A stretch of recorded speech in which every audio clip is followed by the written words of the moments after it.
তাদের নিয়ত চাই তাকওয়া আছে কিনা, তারা আমার জন্য কুরবানি করে কিনা, আমার জন্য আমাকে মানে কিনা, আমার মোহাব্বত তাদের ভিতরে আছে কিনা, নাকি অন্য মানুষকে দেখানোর জন্য কুরবানি করে। যদি আমি কুরবানি না করি মানুষ আমাকে খারাপ বলবে, আমার ধন সম্পদ আছে, আমি যদি কুরবানি না করি মানুষ আমাকে বকা দিবে, গালিগালাজ করবে, আমার নামে গীবত করবে, সমালোচনা করবে গ্রামে গঞ্জে। এই কারণে দেয় না কিনা আমার জন্য, শুধু আমার জন্য আল্লাহকে রাজি খুশি করার জন্য আমি কুরবানি দিচ্ছি, সেটার জন্য দিচ্ছে নাকি মানুষকে দেখানোর জন্য দিচ্ছে। আমি তাদের অন্তর চাই, আমি তাদের নিয়তটা দেখি, আমি তাদের কাছে কোনো গোস্তও চাই না, রক্তও চাই না। ইব্রাহিম আলাইহি ওয়াসাল্লাম, দেখেন ইব্রাহিম আলাইহি ওয়াসাল্লামের নবীদের ভিতরে সব থেকে কঠিনতম পরীক্ষা নিছেন হযরত ইব্রাহিম আলাইহি ওয়াসাল্লাম থেকে। নবীদের ভিতরে সব থেকে কঠিন পরীক্ষা হযরত ইব্রাহিম আলাইহি ওয়াসাল্লাম আল্লাহর দরবারে দিয়েছেন, এবং আল্লাহ তাআলা সব থেকে কঠিন পরীক্ষাগুলো ইব্রাহিম আলাইহি ওয়াসাল্লামের থেকে নিছেন।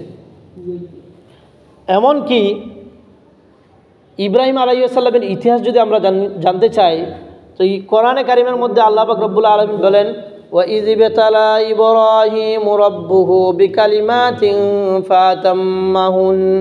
তোমরা স্মরণ করো ওই সময়ের কথা, যে সময় আমি ইব্রাহিমের থেকে পরীক্ষা নিলাম, কঠিনতম কিছু পরীক্ষা আমি তাদের থেকে নিলাম, আমি তার কাছ থেকে নিলাম। ফাতাম্মাহুন, এবং তিনি সেগুলো পরীক্ষার মধ্যে পাশ করেছিলেন। প্রথম পরীক্ষা আল্লাহ পাক রব্বুল আলামিন নিয়েছিলেন যে অগ্নিকুণ্ডের মধ্যে নিক্ষেপ করা। তাকে উলঙ্গ অবস্থায় অগ্নিকুণ্ডের মধ্যে নিক্ষেপ করছিল কে? নমরুদে। এটা কি সহজ পরীক্ষা? কোনো নবীর থেকে এরকম পরীক্ষা নেয় নাই, কিন্তু হযরত ইব্রাহিম আলাইহিস সালামের থেকে নিছে। হযরত ইব্রাহিম আলাইহিস সালাম জন্মগ্রহণ করার পূর্বে নমরুদ ছিলেন বাইবেল শহরের বাদশাহ। নমরুদ একদিন স্বপ্ন দেখে, রাত্রে একদিন স্বপ্ন দেখলেন যে তার রাজ প্রাসাদ ধ্বংস হয়ে গেছে, জ্বলে ছারখার হয়ে গেছে। তিনি নমরুদ তৎক্ষণাৎ এক পাদ্রীর নিকট গেলেন। পাদ্রীর নিকট গিয়ে বলতেছেন, আমি তো আজকে রাত্রে এমন একটি ভয়ঙ্কর স্বপ্ন দেখেছি, যে ভয়ঙ্কর স্বপ্ন দেখার কারণে আমার দিলের মধ্যে কম্পন সৃষ্টি হয়ে গেছে। ওই পাদ্রী বললেন যে তোমার স্বপ্নটা আমাকে বলো, আমি তোমার স্বপ্নের ব্যাখ্যা করে দিচ্ছি। ওই পাদ্রীকে বলা হলো, এই স্বপ্নটা বলা হলো। পাদ্রী সাথে সাথে ব্যাখ্যা করলেন, তোমার এই শহরের মধ্যে এমন একটা শিশু জন্মগ্রহণ করবে, যে শিশু জন্মগ্রহণ করার দ্বারা তোমার খোদাইও ধ্বংস হবে, তোমার রাজত্বও ধ্বংস হয়ে যাবে, তোমার রাজত্বও ধ্বংস হয়ে যাবে। তখন নমরুদে জন্ম নিয়ন্ত্রণ কি করলেন? তাইন করলেন। ওইখান থেকেই, ওই সময় থেকেই, নমরুদের সময় থেকে জন্ম নিয়ন্ত্রণ শুরু হয়েছে পৃথিবীতে। তখন তিনি এক ব্যক্তিকে, আজহর নামক এক ব্যক্তিকে তিনি দায়িত্ব দিলেন যে আমার শহরের ভিতরে যদি কোনো শিশু জন্মগ্রহণ করে তাকে সাথে সাথে মেরে ফেলবা। তো ওই সময় থেকে এই শিশু জন্মগ্রহণ করার জন্ম নিয়ন্ত্রণ করার সূচনা শুরু হয়েছিল নমরুদের থেকে। তো এখন বাংলাদেশের সরকারও বলছিল যে কি একটা শিশু না, দুইটা সন্তানের বেশি নাই, অথচ আল্লাহ পাক রব্বুল আলামিন বলেন তোমরা আদম চাষ করো, আদম সন্তান জন্মগ্রহণ করাও, আল্লাহ তোমাদের যৌবন দিচ্ছেন। কিন্তু ওই সময় থেকে, এটা নমরুদের সূচনা থেকে এটা শুরু হয়েছিল। আল্লাহ পাক রব্বুল আলামিন বলেন, আমি আল্লাহ পাক রব্বুল আলামিন, তুমি আমার সাথে পাঙ্গা নিতেছ, তুমি যাকে দায়িত্ব দিছ, যাকে লিডার বানাইছো, আমি তার ঘরেই ইব্রাহিম আলাইহিস সালামকে জন্ম দেব, তোমার রাজত্ব আমি ধ্বংস করাব। তখন হযরত ইব্রাহিম আলাইহিস সালাম ওই আজহর নামক ব্যক্তির নিকট, যাকে দায়িত্ব দেওয়া হয়েছিল, তার বাড়ির মধ্যেই সে জন্মগ্রহণ করলো। এরপরে হযরত ইব্রাহিম আলাইহিস সালামের বয়স যখন 6 থেকে 7 বছর, তখন তিনি তার পিতাকে বলতেছেন, তার পিতা কিন্তু কিছু মূর্তি বানাইতো, মূর্তি বানায় আবার নমরুদের দরবারে নিয়ে যেতেন। নমরুদ তাকে কি করতেন? পুরস্কার ঘোষণা করতেন, তাকে পুরস্কার দিতেন। তখন হযরত ইব্রাহিম আলাইহিস সালাম যখন দেখলেন তার বাবা কিছু মূর্তি বানায়, তখন তিনি তার বাবাকে জিজ্ঞাসা করলেন, বাবা ইনাকে কেন বানাচ্ছেন? তিনার বাবা বললেন, তিনি যেহেতু মূর্তি পূজারী ছিলেন, তিনার বাবা যেহেতু মূর্তি পূজারী ছিলেন, তিনি বললেন যে ইনি হচ্ছে আমাদের প্রভু, ইনি হচ্ছে আমাদের খোদা। তখন হযরত ইব্রাহিম আলাইহিস সালাম ছোটকাল থেকেই আল্লাহ পাক রব্বুল আলামিন তার ভিতরে নবুয়তের কি দিয়েছেন, আল্লাহ পাক রব্বুল আলামিন তার ছোটকাল থেকে তার ভিতরে ঈমান দিয়ে দিয়েছেন।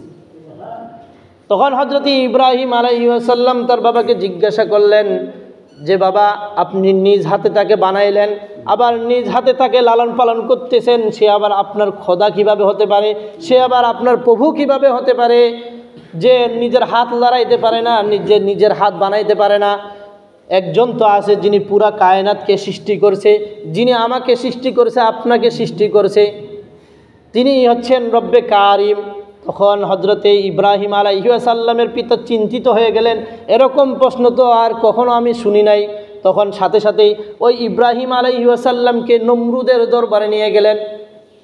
নমরুদের দরবারে নিয়ে যাওয়ার পরে ওই দিন ছিল একটা উৎসবের দিন।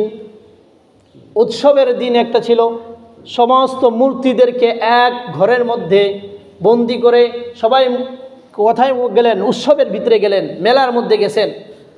হযরত ইব্রাহিম আলাইহিস সালামকে তার সঙ্গীগুলো আসে বললেন, তুমি কি যাবা না? হযরত ইব্রাহিম আলাইহিস সালাম বললেন, আনা মারিজুন, আমি অসুস্থ, আমি যাব না। অসুস্থ কোন দিক দিয়ে ছিলেন? ঈমানের দিক দিয়ে ছিলেন, কারণ তিনি সব মূর্তিগুলোকে ভাঙবেন। তখন হযরত ইব্রাহিম আলাইহিস সালাম ওই বন্ধ কক্ষের মধ্যে ঢুকলেন, সমস্ত মূর্তিগুলোকে ভেঙে চুরমার করে দিলেন, আর বড় একটা মূর্তি ছিলেন তার কাঁধের উপরে কুড়ালটা রেখে দিলেন। এরপরে সমস্ত মানুষ মেলা থেকে আসে তারা তার মূর্তিদেরকে পূজা করার জন্য আসলো। যখন মূর্তিদেরকে পূজা করবে আসে, দেখে যে সব মূর্তিগুলো ভাঙ্গা। কে ভাঙলো এরকম খুঁজতেছে। তখন মানুষগুলো সন্দেহ করে ফেললো যে ইনি তো যায় নাই, হয়তো বা ইনি ভাঙছে। তখন হযরত ইব্রাহিম আলাইহিস সালামকে নমরুদের দরবারে আবার উপস্থিত করা হলো। তখন নমরুদে হযরত ইব্রাহিম আলাইহিস সালামকে জিজ্ঞাসা করলেন, তুমি কি এগুলো ভাঙছ? হযরত ইব্রাহিম আলাইহিস সালাম বললেন, আমি কেন ভাঙবো? আপনাদের বড় খোদার উপরে তো কুড়াল আছে, আপনাদের বড় খোদাকেই জিজ্ঞাসা করেন না, তিনিই হয়তো বা ভাঙছে। তখন নমরুদ বললেন, তিনি তো কথাও বলতে পারেন না, তিনি তো চলতেও পারেন না, তিনি আবার কিভাবে ভাঙবেন? তখন হযরত ইব্রাহিম আলাইহিস সালাম বলতেছেন, যিনি হাত পা লড়াইতে পারেন না, যিনি চলতে পারেন না, তিনি আবার আপনাদের খোদা কিভাবে হতে পারে? তিনি আপনাদের আবার প্রভু কিভাবে হতে পারে? ইব্রাহিম আলাইহিস সালামের প্রশ্ন শুনে নমরুদে হতভম্ব হয়ে গেছে। এখন বলতেছে, তুমি আমাকে খোদা মানো? আমি তোমাকে খোদা মানব না, আমি তোমাকে খোদা মানব না। আমি খোদা, এই শহরের আমি হচ্ছি খোদা। নমরুদ বলতেছে, আমি হচ্ছে আল্লাহ, আমার উপরে আর কেউ নাই, আমি শক্তিশালী, আমি বাদশাহ, আমি খোদা। আমি তোমাকে মানতেছি না, আমি তোমাকে মানবও না। তখন হযরত ইব্রাহিম আলাইহিস সালাম বললেন, তুমি যেহেতু খোদা, নিজেকে খোদা দাবি করতেছ, তাহলে বলো তুমি একজন মৃত ব্যক্তিকে, কোরআন শরীফের মধ্যে ঘটনা আছে,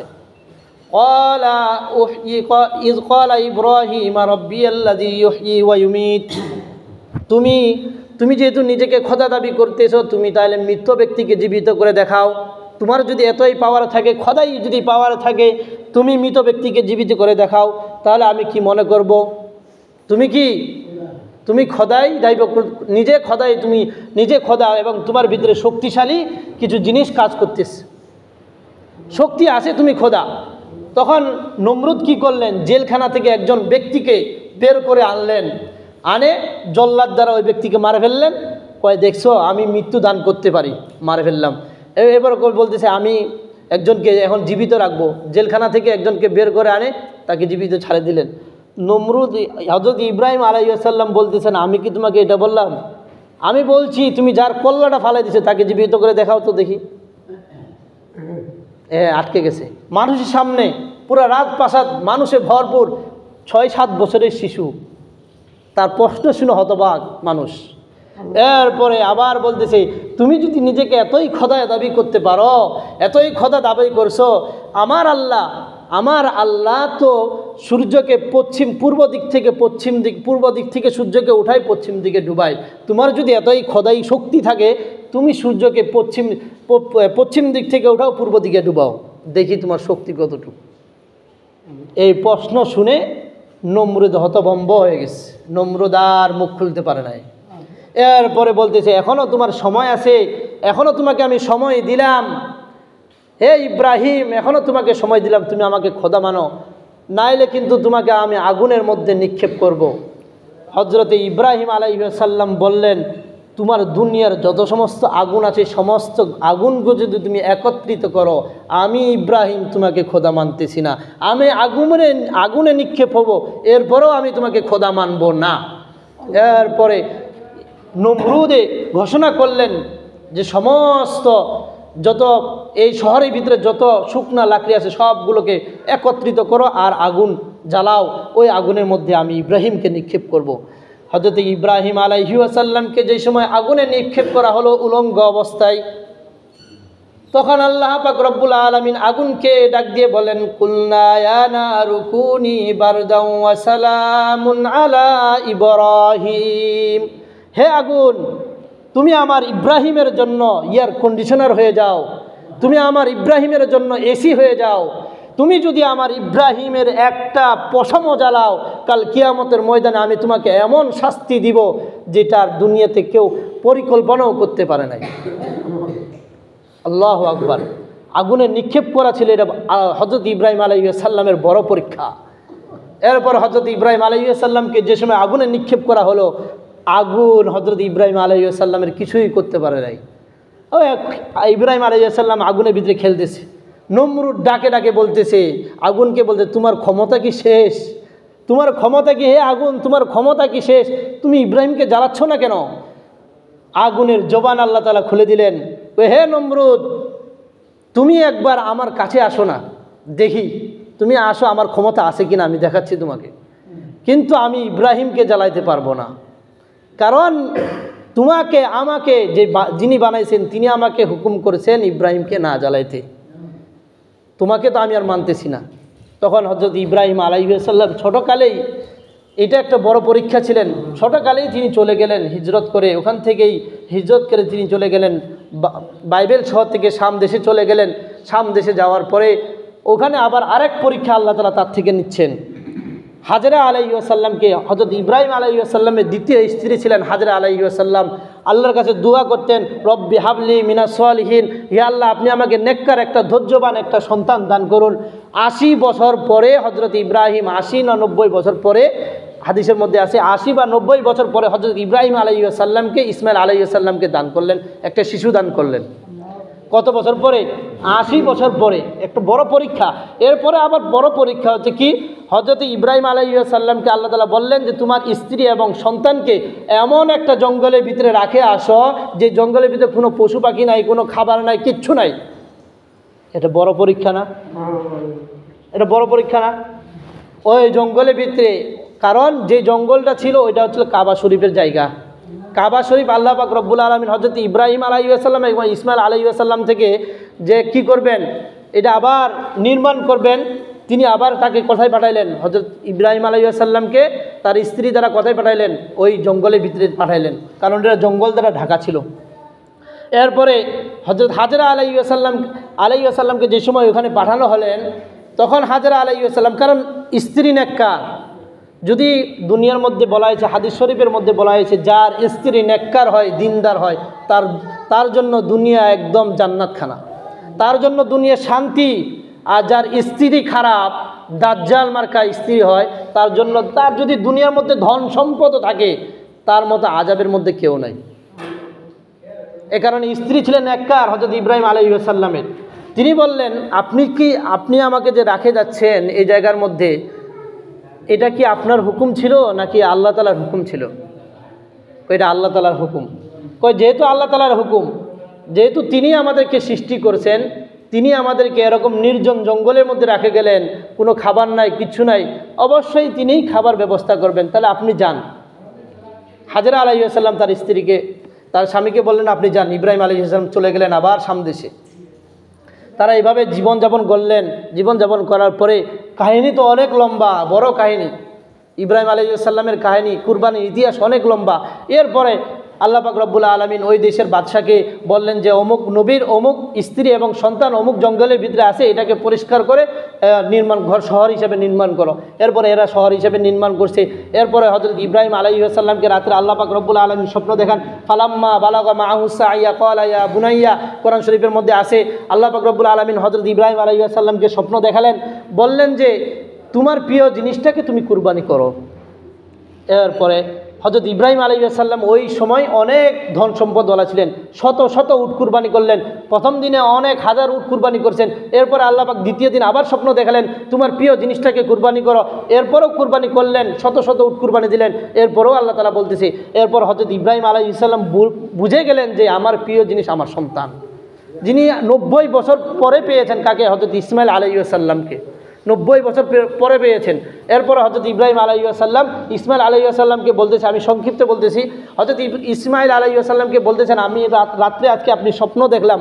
ফালাম্মা বালাগা মাআহু সাইয়া ক্বালা ইয়া বুনাইয়া ইন্নী আরা ফিল মানামি ফানজুর মাযা তারা, আমি আজকে রাত্রে স্বপ্ন দেখলাম যে আমি তোমাকে কুরবানি করছি, তুমি কি রাজি আছো?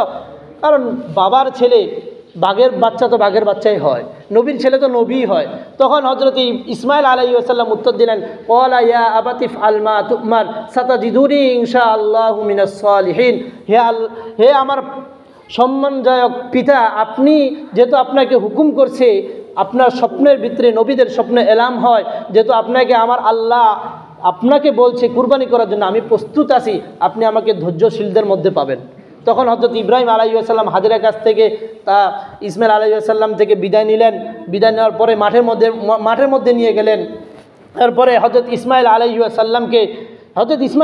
সালাম তার বাবাকে বলতেছেন, ইব্রাহিম আলাইহিস সালামকে, হে বাবা, তোমার চক্ষু দুইটা বন্ধ করে দাও, কারণ তোমার চক্ষু দুইটা যদি বন্ধ করে না দাও, তাহলে তুমি যে সময় আমাকে জবাই করবা, তোমার মায়া চলে আসবে, দিলের ভিতরে মায়া চলে আসবে। আর মায়া চলে আসলে আল্লাহর জন্য তুমি আর কুরবানি করতে পারবা না, আল্লাহর জন্য হবে না, আল্লাহর জন্য হবে না। তুমি কি করো, অন্তপক্ষে তুমি চোখগুলো বাঁধে দাও, তোমার চোখগুলো। এরপরে হযরত ইব্রাহিম আলাইহিস সালাম তার চক্ষুগুলো বেঁধে দেওয়ার পরে এভাবে শোয়ার পরে তরবারি দিয়ে জবাই করতেছে হযরত ইসমাইল আলাইহিস সালামকে, কিন্তু কি হচ্ছে না, জবাই হচ্ছে না। এইভাবে কয়েকবার চেষ্টা করছে। হযরত ইব্রাহিম আলাইহিস সালাম রাগ করে তরবারিকে ছুঁড়ে মারছে। এরপরে তরবারি ছুঁড়ে মারার পরে এক পাথরে পড়ছে, পাথর দু টুকরা হয়ে গেছে। এরপরে হযরত ইব্রাহিম আলাইহিস সালাম ওই চাকুকে বলতেছে, তোমার কি হলো, তুমি আমার সন্তানের গলা কেন কাটতেছো না? আমি এতবার চেষ্টা করতেছি, কাটতেছ না, এত বড় পাহাড় শক্ত একটা পাথর তুমি দুই টুকরা করে ফেললা, আমার সন্তানের গলা কেন কাটতেছ না?